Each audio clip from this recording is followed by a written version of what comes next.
Hello students, today we are going to discuss about the electric potential energy due to the 3-point charge system.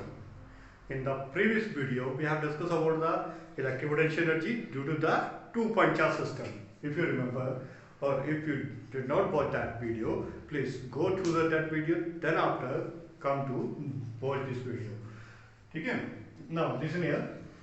जैसा कि हमने पहले भी किया इसके बारे में कि 2-point चार्ज सिस्टम की वजह से जो हमने इलेक्ट्रिक पोटेंशियल एनर्जी निकाली थी वो कितनी होती थी. So we will consider a point charge that is q1 which is at a distance of r1. ठीक है, तो क्या हुआ था भाई, हमने क्या किया था, एक सेकंड चार्ज को जैसे ही उठा करके इसकी फील्ड में सेट कर रहे थे. ठीक है, तो we have to do the some work done. हमें क्या करना पड़ रहा था, एक वर्क डन करना पड़ रहा था. ठीक है, मान लो ये वर्क डन जो था इसको पोजीशन वेक्टर r2 मान लेते हैं और इन दोनों के बीच में जो वैल्यू बनेगी that is r2 minus of r1. That was the work has to be done between these 2-point charges. The point charge is q1, here it comes out to be q2. ये 2-point charges थे. तो ये पहले भी हमने किए, तो मैं इसको डायरेक्ट रिजल्ट लिखता हूँ यहाँ पे. So that the work done comes out to be work done on the second charge to the first, that will comes out to be k q1 q2 upon r2 minus of r1. ये था 2-point charge system की वजह से जब हमें work done करना पड़ रहा था, तो इतना वर्क डन हमें करना पड़ेगा. क्लियर है बात. लेकिन यहाँ पे आर्टिकल्स के अकॉर्डिंगली हमें बोला गया है कि 3-point चार्ज सिस्टम के अबाउट बताओ हमारे पास कितनी एनर्जी स्टोर होगी इन द सिस्टम. कि जब एक चार्ज को लेके गए तो एक चार्ज जो फर्स्ट चार्ज को रिपेल कर रहा था.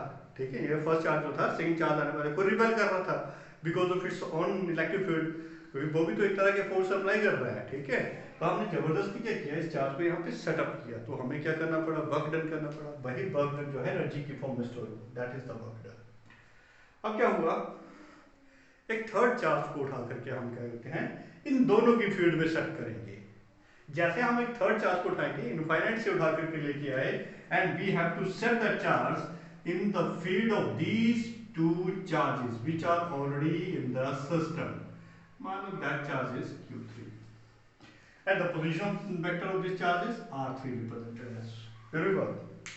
अब यहाँ पे थोड़ा समझने की कोशिश करो. मेन पॉइंट यहाँ पे ये है, जब मैं इस थर्ड चार्ज को लेके आया, ठीक है, as I said this q3 charges in the field of these two charges there are the two kind of the work I have to done. मुझे दो तरह के वर्क डन करने पड़ेंगे भाई यहाँ पे. क्यों? बिकॉज q1 का अपना अमाउंट है. ठीक है, q1 चार्ज जो है उसका अपना अमाउंट है, उसकी अपनी फील्ड है, उसकी अपनी फोर्स है. तो ये क्या करेगा, इस थर्ड चार्ज को आने से रोकेगा अपनी फोर्स की वजह से. Is that okay? उसी तरह से मुझे क्या करना पड़ेगा भाई, यहां से इसको यहां पे सेट करने के लिए इसकी फील्ड के अगेंस्ट काम करना पड़ेगा. किसकी फील्ड के अगेंस्ट काम करना पड़ा मुझे, इस q1 की फील्ड के अगेंस्ट काम करना पड़ा. तो जब हम इसकी फील्ड के अगेंस्ट काम कर रहे हैं, तो भाई दोनों के बीच का जो पोजीशन वेक्टर्स बनेगा that will comes out to be that is r3 minus of r1 according to the triangle of vector additions जो हमने ऑलरेडी पढ़ के रखे हुए हैं. ठीक है, उनके बेस पर. तो what is the work has to be done here when the third charge is set up in this system. जब थर्ड चार्ज को मैं यहाँ सेटअप कर रहा हूँ और q1 की फील्ड के अगेंस्ट काम कर रहा हूं. अभी हम सिर्फ q1 को ही मान रहे हैं. ठीक है, तो q1 की फील्ड के अगेंस्ट काम करके मैंने यहाँ पे इसको सेट किया. तो I can write it the work done on what, first charge on third charge के ऊपर वर्क डन कर रहे हैं. थर्ड चार्ज को उठा के यहाँ पे सेट करेंगे ना, किसी फील्ड, कौन उसको पोटेंशियल अप्लाई कर रहा है. According to the potential formula the potential is provided by the q1. First charge इसको पोटेंशियल दे रहा है. कौन से चार्ज को दे रहा है भाई, q3 चार्ज को दे रहा है. तो according to the mathematical calculations of the potential due to the single point charge, जैसे कि हमने पीछे वाले वीडियोस में इसके बारे में डिस्कस किया हुआ था, तो ये किसके बराबर होता है भाई, k q और q कौन सा चार्ज पोटेंशियल दे रहा है भाई, q1 दे रहा है. तो यहाँ पे q1 अपॉन दोनों के बीच की सेपरेशन कितनी है, that separation is r3 minus of r1. Is that clear? ठीक है, यहाँ से क्लियर हुआ. तो इसकी वैल्यू को उठाएं, इसमें सब्स्टिट्यूट कर दें, तो W13 will comes out to be k q1 q3 upon r3 minus of r. Is that okay? ठीक है, सो ये हमारे पास वैल्यू आ गई। जब हमने क्या किया भाई, थर्ड चार्ज को यहाँ पे सेट कर रहे थे और Q1 इसके ऊपर रिपल्शन फोर्स जो है वो अप्लाई कर रहा था। Q1 क्या कर रहा था, इसको रिपल्सिव फोर्स अप्लाई कर रहा था, तो इसको हमने जबरदस्ती वर्क डन किया और इसको यहाँ पे सेट किया। तो यही वर्क डन तो किसमें स्टोर होगा, एनर्जी की फॉर्म में स्टोर होगा। अब देखो, जब हम इस थर्ड चार्ज को सेट कर रहे थे भाई, यहाँ पे अकेला Q1 ही थोड़ी ना था, there was not a Q1 only, there is a presence of the Q2 also. Q2 भी तो इसी सिस्टम के अंदर प्रेजेंट है, इसके ऊपर हमने ऑलरेडी पहले ही काम किया हुआ था। जो बर्डन हमने किया था उसकी वजह से एक अलग सा सिस्टम बन गया था। तो भाई जब हमने थर्ड चार्ज को सेटअप किया तो इस Q1 की वजह से ही थोड़ी इसको रिपल्सिव फोर्स मिलेगी। इस Q2 चार्ज जिसका अपना अमाउंट है वो भी तो इसके ऊपर फोर्स अप्लाई करेगा, इसकी भी अपनी इलेक्ट्रिक फील्ड होगी, इसका भी अपनी पर्टिकुलर फोर्स होगी, तो ये भी तो कर रहा है, इसके ऊपर अलग से एक फील्ड सेटअप कर रहा है। तो इन दोनों के बीच की जो सेपरेशन आएगी that is R3 minus of R2, इन दोनों के बीच की सेपरेशन।